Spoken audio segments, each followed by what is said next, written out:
ಜಾತ್ಯತೀತ ಜನತಾದಳ ಪಕ್ಷದ ಜನತಾ ಸಮಾವೇಶ ಹಾಗೂ ಬೆಳ್ಳಿ ಹಬ್ಬ ಆಚರಣೆ ಮಾಡ್ತಾ ಇರತಕ್ಕಂತ ಈ ಒಂದು ಶುಭ ಸಂದರ್ಭದಲ್ಲಿ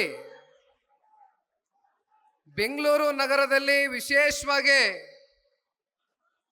ಇವತ್ತಿನ ಈ ಒಂದು ಐತಿಹಾಸಿಕವಾದಂತ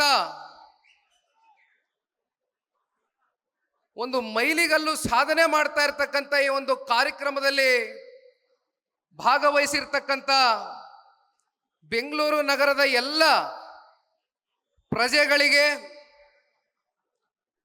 ಪಕ್ಷದ ಒಬ್ಬ ಯುವ ಕಾರ್ಯಕರ್ತನಾಗಿ ಪಕ್ಷದ 25 ವರ್ಷ ಪೂರೈಸಿದ ಈ ಒಂದು ಶುಭ ಗಳಿಗೆಯಲ್ಲಿ ತಾವೆಲ್ಲರೂ ಕೂಡ ಬಂದು ಪಕ್ಷಕ್ಕೆ ಆಶೀರ್ವಾದವನ್ನ ಮಾಡುವ ಮೂಲಕ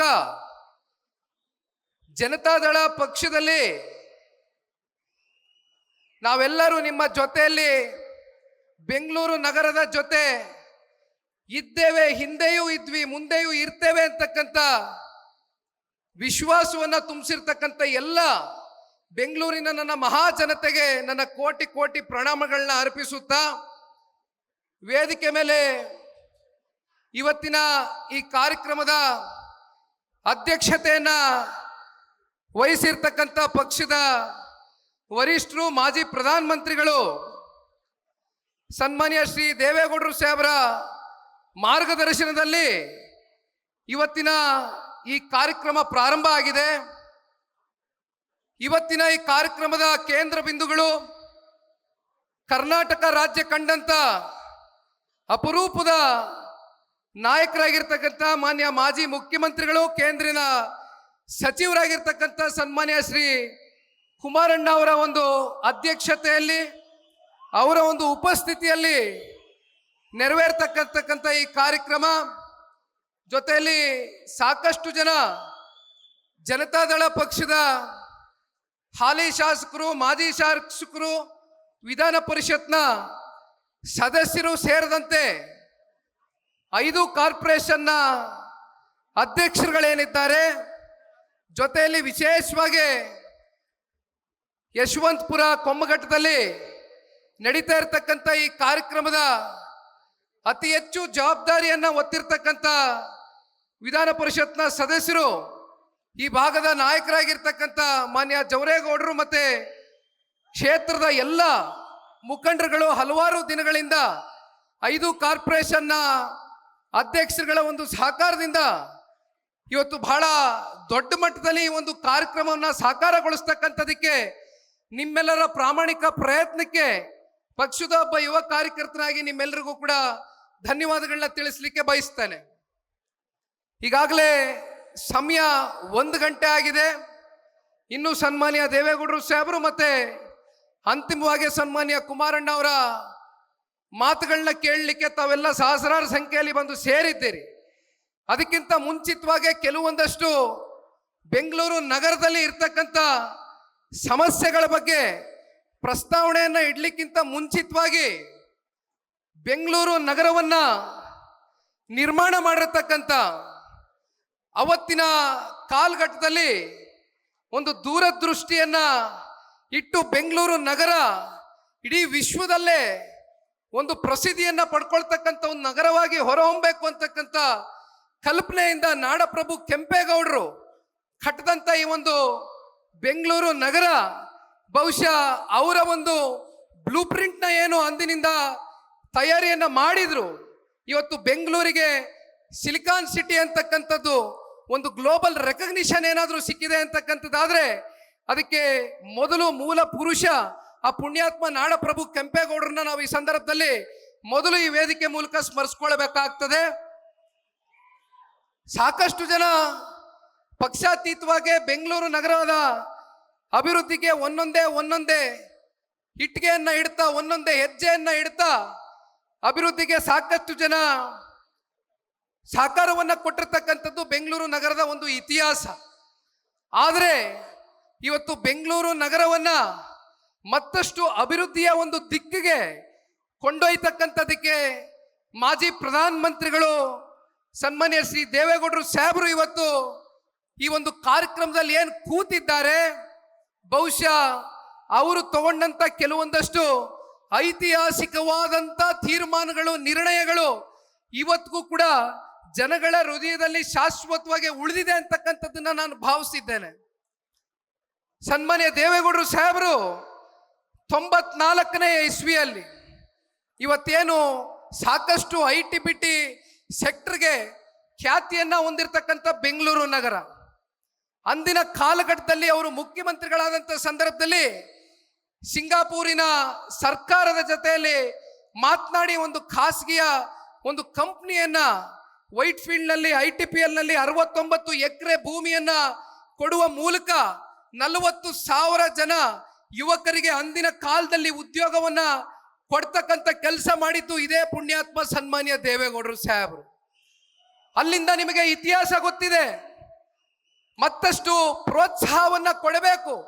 IT-BT ಸೆಕ್ಟರ್ ಇಡೀ ದೇಶದಲ್ಲಿ, ಬೆಂಗಳೂರು ನಗರದಲ್ಲಿ ಅತಿ ಹೆಚ್ಚು ಸ್ಥಾಪನೆ ಆಗಬೇಕು ಅಂತಕ್ಕಂಥ ಕಲ್ಪನೆಯಿಂದ ಒಂದು ಕನಸನ್ನ ಒತ್ತಿ ಸನ್ಮಾನ್ಯ ದೇವೇಗೌಡರು ಸಾಹೇಬರು ತೆರಿಗೆ ವಿನಾಯಿತಿಯನ್ನ ಘೋಷಣೆಯನ್ನ ಮಾಡ್ತಾರೆ, ಟ್ಯಾಕ್ಸ್ ಹಾಲಿಡೇನ ಡಿಕ್ಲೇರ್ ಮಾಡ್ತಾರೆ.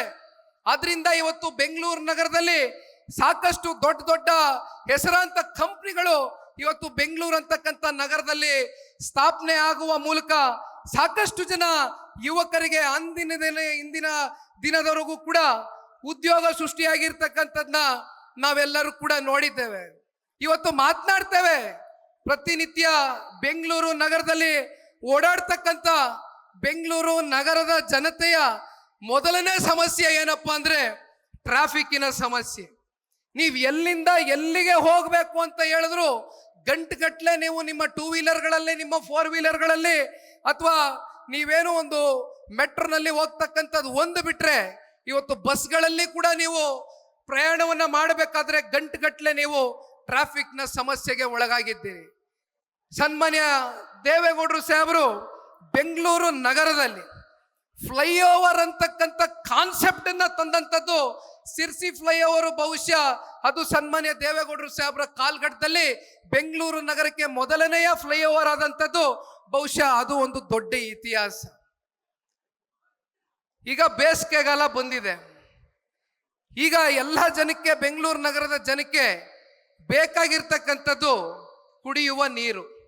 ಆ ಕುಡಿಯುವ ನೀರನ್ನು ಕೂಡ ಸನ್ಮಾನ್ಯ ದೇವೇಗೌಡರು ಸಾಹೇಬರು 4ನೇ ಹಂತದ ಕಾವೇರಿಯ ಜಲದಿಂದ ಇವತ್ತು ಬೆಂಗಳೂರು ನಗರಕ್ಕೆ ನೀರನ್ನ ಕೊಡ್ತಕ್ಕಂಥ ಕೆಲಸವೂ ಕೂಡ ಆದಂಥದ್ದು ಅವರ ಒಂದು ಕಾಲ್ಗಟ್ಟದಲ್ಲಿ. ಬಹುಶಃ ನಾವು ಮಾತನಾಡ್ತಾ ಹೋದ್ರೆ ಒಂದು 100 ಪುಟಗಳು, 1000 ಪುಟಗಳಷ್ಟು ಇವತ್ತು ದೇವೇಗೌಡರು ಸಾಹೇಬರ ಒಂದು ಸಾಧನೆ ಬೆಂಗಳೂರು ನಗರಕ್ಕೆ ನಿಜಕ್ಕೂ ಕೂಡ ಈ ಸೂರ್ಯ ಚಂದ್ರ ಹುಟ್ಟತಕ್ಕಂಥದ್ದು ಎಷ್ಟು ಸತ್ಯವೋ ಅಷ್ಟೇ ಸತ್ಯ. ಸನ್ಮಾನ್ಯ ದೇವೇಗೌಡರ ಬೆಂಗಳೂರು ನಗರಕ್ಕೆ ಕೊಟ್ಟಿರ್ತಕ್ಕಂಥ ಕೊಡುಗೆನ ಯಾರು ಕೂಡ ಅಳಿಸ್ಲಿಕ್ಕಾಗೋದಿಲ್ಲ, ಮರೆಮಾಚಲಿಕ್ಕಾಗೋದಿಲ್ಲ.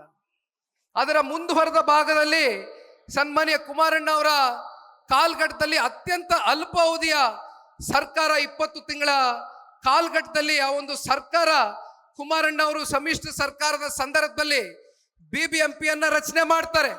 7 ನಗರಸಭೆ, 110 ಹಳ್ಳಿಗಳನ್ನ ಸೇರಿ BBMPಯನ್ನ ರಚನೆ ಮಾಡುವ ಮೂಲಕ ಬೆಂಗಳೂರಿನ ಅಭಿವೃದ್ಧಿಯ ದಿಕ್ಕಿಗೆ ಕೊಂಡೊಯ್ತಕ್ಕಂಥದಕ್ಕೆ ಕೆಲಸ ಸನ್ಮಾನ್ಯ ಕುಮಾರಣ್ಣ ಅವರ ಕಾಲ್ಗಟ್ಟದಲ್ಲಿ ಆಗಿರ್ತಕ್ಕಂಥದ್ದು. ಜೊತೆಯಲ್ಲಿ ಮೆಟ್ರೋ ಅಂತಕ್ಕಂಥದ್ರ ಬಗ್ಗೆ ನಾವು ಇವತ್ತೇನು ಚರ್ಚೆಯನ್ನ ಮಾಡ್ತೇವೆ, ಅದಕ್ಕೆ ಹಸಿರು ನಿಶಾನೆಯನ್ನ ಸನ್ಮಾನ್ಯ ಕುಮಾರಣ್ಣ ಅವರ ಕಾಲ್ಗಟ್ಟದಲ್ಲಿ ಶಂಕುಸ್ಥಾಪನೆಯನ್ನ ಮಾಡುವ ಮೂಲಕ ಮೆಟ್ರೋಗೆ ಚಾಲನೆಯನ್ನ ಕೊಟ್ಟಂಥದ್ದು. ಈ ರೀತಿ ಮಾತನಾಡ್ತಾ ಹೋದ್ರೆ ಬಹುಶಃ ಈ ವೇದಿಕೆಯಲ್ಲಿ ಇನ್ನು ಗಂಟುಗಟ್ಟಲೆ, ಪುಟಗಟ್ಟಲೆ ಇವತ್ತು ಸನ್ಮಾನ್ಯ ದೇವೇಗೌಡರು ಕುಮಾರಣ್ಣ ಅವರ ಸಾಧನೆಗಳನ್ನ ಎಳೆಯಾಗಿ ಬಿಡಿಸಿ ತಿಳಿಸ್ಬೋದು.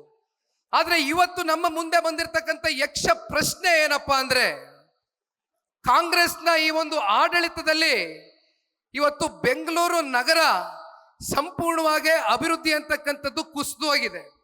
ಅಭಿವೃದ್ಧಿ ಅಂತಕ್ಕಂಥದ್ದು ಸಂಪೂರ್ಣ ಬೆಂಗಳೂರು ಅಂತಕ್ಕಂಥ ನಗರದಲ್ಲಿ ಬೆಂಗಳೂರಿನ ಜನತೆ ಅಭಿವೃದ್ಧಿಗೆ ವಂಚಿತರಾಗಿದ್ದಾರೆ. ಇವತ್ತು ಇದು ಕಾಂಗ್ರೆಸ್ನ ಏನು ಪಾಪ ಕುಮಾರಣ್ಣ ಅವರು BBMP ಅಂತಕ್ಕಂಥದ್ದನ್ನ ರಚನೆ ಮಾಡಿದ್ರು.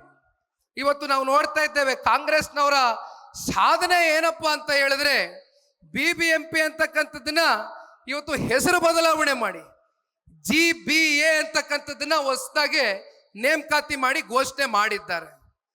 ಜಿ ಅಂದ್ರೆ ಏನಪ್ಪಾ ಅಂದ್ರೆ ಗಾರ್ಬೇಜ್, ಬಿ ಅಂದ್ರೆ ಏನಪ್ಪಾ ಅಂದ್ರೆ ಬ್ಯಾಡ್ ರೋಡ್ಸ್, ಎ ಅಂದ್ರೆ ಏನಪ್ಪಾ ಅಂದ್ರೆ ಎ ಖಾತೆ ಸ್ಕ್ಯಾಮ್. ಇದು ಕಾಂಗ್ರೆಸ್ನ ಈ ಆಡಳಿತದಲ್ಲಿ ಬೆಂಗಳೂರು ನಗರದ ಜನತೆಗೆ ಕೊಡ್ತಾ ಇರತಕ್ಕಂಥ ಕೊಡುಗೆ. ಬೆಂಗಳೂರು ಅಂತಕ್ಕಂಥ ನಗರ ಇವತ್ತು ಇಡೀ ವಿಶ್ವದಲ್ಲೇ ಒಂದು ಗ್ಲೋಬಲ್ ರೆಕಗ್ನಿಷನ್ ಸಿಕ್ಕಿದೆ.